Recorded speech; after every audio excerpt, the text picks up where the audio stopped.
Two men were cleaning Gordon. "Mind my eye," Gordon grumbled. "Shut it, silly.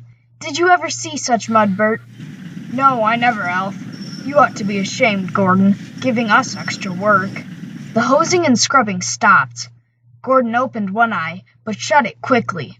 "Wake up, Gordon," said the Fat Controller sternly, "and listen to me. You will pull no more coaches till you are a really useful engine." So Gordon had to spend his time pulling trucks. Goods trains, he muttered. He felt his position deeply. "That's for you. And you. And you," Gordon said crossly. "Oh, oh, oh, oh," screamed the trucks as he shunted them about the yard. "Trucks will be trucks," said James, watching him. "They won't with me," snorted Gordon. "I'll teach them. Go on." And another truck scurried away. "They tried to push me down the hill this morning," Gordon explained. "It's slippery there. You'll probably need some help." "I don't need help on hills," said James huffily. Gordon laughed and got ready for his next train. James went away to take the express. "Slippery hills indeed," he snorted.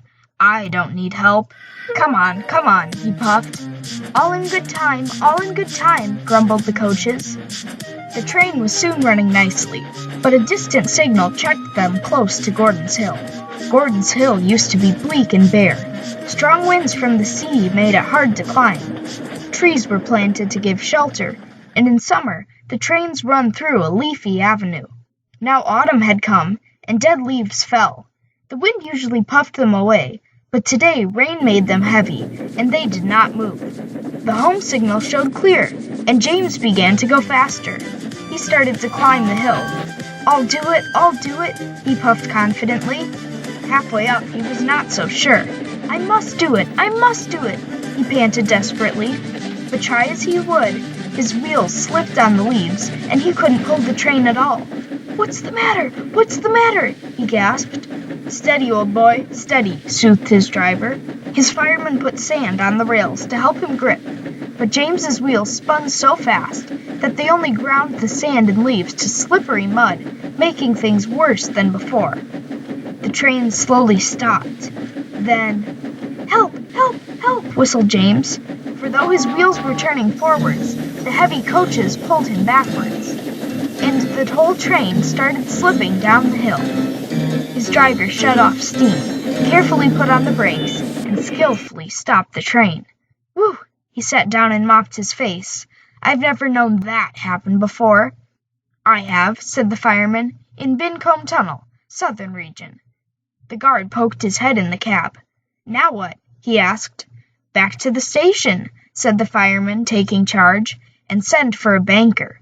So the guard warned the signalmen, and they brought the train safely down. But Gordon, who had followed with the goods train, saw what had happened. Gordon left his trucks and crossed over to James. "I thought you could climb hills," he chuckled. James didn't answer. He had no steam. "Ah, well, we live and learn," said Gordon. "We live and learn. Never mind, little James," he went on kindly. "I'm going to push behind. Whistle when you're ready." James waited till he had plenty of steam, then, "Peep, peep," he called. "Poop, poop, poop." "Pull hard," puffed Gordon. "We'll do it," puffed James. "Pull hard, we'll do it." The engines puffed together. Clouds of smoke and steam towered from the snorting engines as they struggled up the hill. "We can do it," puffed James. "We will do it," puffed Gordon. The greasy rails sometimes made Gordon's wheels slip, but he never gave up, and presently they reached the top. We've done it, they puffed. Gordon stopped. "Poop, poop," he whistled. "Goodbye." "Peep, peep, peep, peep, peep." "Thank you, goodbye," answered James.